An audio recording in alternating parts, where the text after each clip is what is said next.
सौतेली माँ और सौतेली बहन। कुछ समय पहले की बात है। एक रजनी नाम की लड़की अपनी सौतेली माँ सीमा और अपनी सौतेली बहन ज्योति के साथ रहती थी। सीमा एक बहुत ही मतलबी औरत थी। वो अपनी बेटी ज्योति की देखभाल बहुत अच्छे से करती थी। वहीं दूसरी तरफ रजनी पर बिल्कुल भी ध्यान नहीं देती थी और उसे पूरे दिन नौकरानी की तरह घर का सारा काम करवाती थी और खाने के लिए उसे बचा कुचा खाना दिया करती थी। इसी तरह एक दिन रजनी किचन में सफाई कर रही थी, तभी पानी में फिसलकर रजनी गिर जाती है और उसको बहुत जोर से चोट लग जाती है। जब उसे अस्पताल लेकर जाया जाता है तो डॉक्टर बोलते हैं, सुनिए, रजनी का पैर खराब हो गया है। उसके बाद से रजनी लंगड़ी हो जाती है, लेकिन उसके लंगड़े हो जाने के बाद भी उसकी सौतेली बहन उससे काम करवाती थी। उन दोनों को रजनी पर जरा सा भी तरस नहीं आता था। सुन रजनी, जल्दी से मेरी ये सुंदर सी ड्रेस प्रेस कर, मुझे शाम को आज पार्टी में जाना है।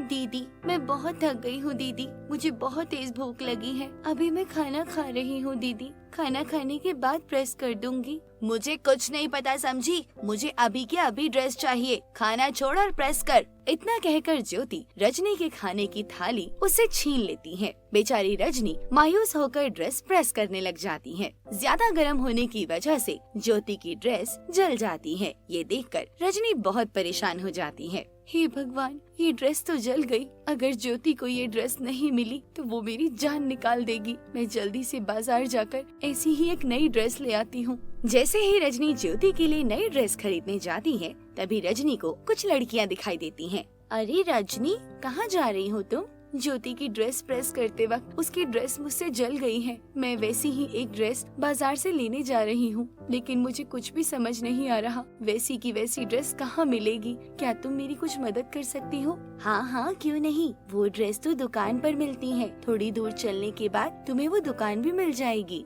तुम्हारा बहुत बहुत शुक्रिया बहन। उसके बाद रजनी थोड़ा आगे बढ़ती है। थोड़ी ही दूरी पर रजनी कीचड़ में गिर जाती है। ये देखकर लड़कियां जोर जोर से हंसने लग जाती हैं। अपना मजाक उड़ते देख रजनी को बहुत तकलीफ होती है और वो धीरे धीरे उस कीचड़ से बाहर आ जाती है और अपने घर पर वापस आ जाती है। वहीं दूसरी तरफ ज्योति अपनी ड्रेस को जला पाकर बहुत गुस्सा हो जाती है और रजनी के घर आने का इंतजार करने लगती है। घर आने पर वो रजनी की खूब पिटाई करती है और उसे खूब खरी खोटी सुनाती है। अगर आज के बाद तूने मेरी कोई ड्रेस जलाई तो मैं तेरी जान ले लूंगी। जितनी तेरी औकात है उससे महंगी ड्रेस थी वो। ज्योति की ये बातें सुनकर रजनी दुखी होकर अपने कमरे में चली जाती है और कमरे में बैठकर जोर जोर से रोने लग जाती है। हे भगवान, मुझे ये कैसी जिंदगी मिली है जहाँ मेरा कोई भी अपना नहीं। ये दोनों माँ बेटियाँ मुझे कितना परेशान करती हैं। जब देखो मुझे बिना बात के कुछ न कुछ सुनाती ही रहती हैं, मेरी पिटाई भी करती हैं।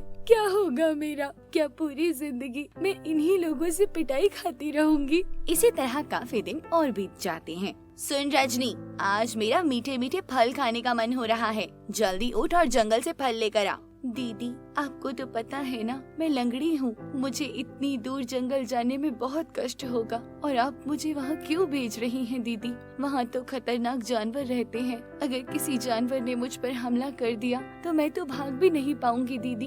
अरे वाह, ये तो बहुत ही अच्छी बात है। अगर कोई जंगली जानवर तुझे मार कर खा जाएगा तो मुझे तुझसे छुटकारा मिलेगा और उस जानवर का पेट भी भर जाएगा। मैं आपकी बहन हूँ दीदी, आप मेरे बारे में ऐसा क्यों सोचती हैं? अरे पागल, तू मेरी बहन नहीं, सौतेली बहन है। अगर तुझे इस घर में रहना है तो मेरी बात माननी होगी। अपनी बहन की बात मानकर जंगल की ओर निकल पड़ती है, लेकिन जैसे ही वो जंगल पहुंचती है, उसे रास्ते में एक चुड़ैल दिखाई देती है।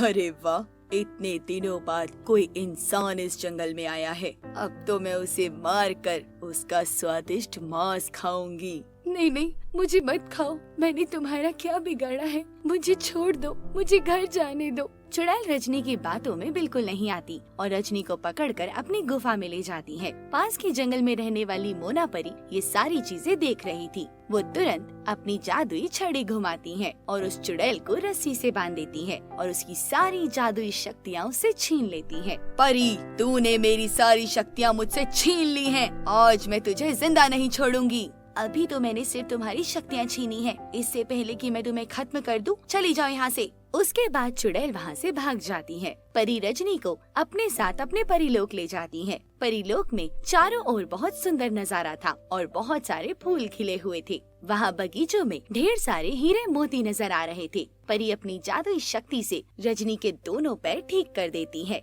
अरे ये तो कमाल हो गया, अब मैं ठीक से चल सकती हूँ, मेरा पैर ठीक हो गया है। परी जी, आपका बहुत बहुत शुक्रिया परी जी। मैं सब जानती हूँ रजनी कि तुम्हारी सौतेली माँ और बहन तुम्हारे ऊपर कितने जुल्म करती हैं, लेकिन तुम बिल्कुल चिंता मत करो। मैं तुम्हें एक जादुई हीरा देना चाहती हूँ। इस हीरे की वजह से तुम्हें ढेर सारी शक्तियाँ मिलेंगी और अब तुम्हारा कोई कुछ भी नहीं बिगाड़ सकता। इसी हीरे से तुम अपनी माँ और अपनी बहन को सबक सिखा सकती हो। परी की ये बातें सुनकर रजनी बहुत खुश हो जाती है। आपका बहुत बहुत धन्यवाद परी जी। उसके बाद रजनी हवा में उड़कर अपने घर वापस चली जाती है। रजनी अपनी जादुई शक्तियों से ढेर सारे सुंदर सुंदर ड्रेस प्रकट करती है। तभी उसके पास उसकी सौतेली माँ और बहन आती है।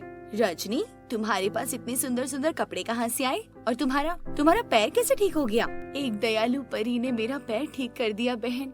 मुझे बहुत सारी जादुई शक्तियाँ दे दी हैं और अब मैं अच्छी तरह चल सकती हूँ। अगर तुम दोनों ने मुझे परेशान करने की कोशिश की या मुझ पर अत्याचार करने की कोशिश की तो तुम्हारे साथ भी बहुत गलत हो सकता है।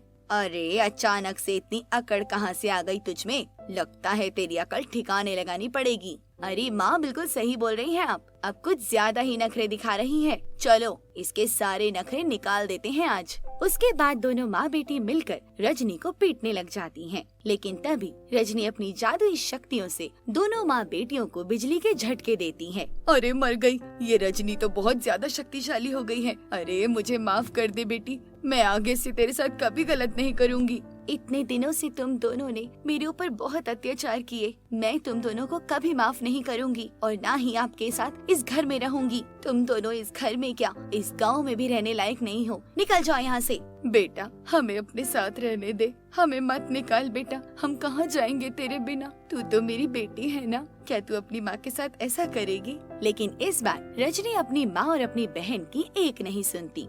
अरे वाह, अभी अचानक से माँ की ममता मेरे ऊपर कहाँ से आ गई? अब तक तो तुम दोनों माँ बेटियों ने मुझे एक नौकरानी समझ कर रखा था ना। बंद करो अपना ये दिखावा और चले जाओ यहाँ से। नहीं नहीं बहन, हमें माफ कर दो बहन, हमें माफ कर दो। दोनों माँ बेटी शर्मिंदा होते हुए गांव से बहुत दूर चली जाती हैं और रजनी परी से मिली जादुई शक्तियों के साथ गरीबों की मदद में लग जाती हैं और बहुत ही खुशी खुशी रहने लग जाती हैं। तो दोस्तों, इस कहानी से आपको क्या सीख मिली, हमें कमेंट सेक्शन में लिखकर जरूर बताएं। और अगर वीडियो पसंद आई है तो इसे लाइक जरूर करें। अपने दोस्तों के साथ इसे शेयर करके हमारे चैनल को सब्सक्राइब जरूर करें। तो चलिए मिलती हूँ आपसे एक नई वीडियो के साथ। तब तक के लिए अपना ख्याल रखिए। धन्यवाद।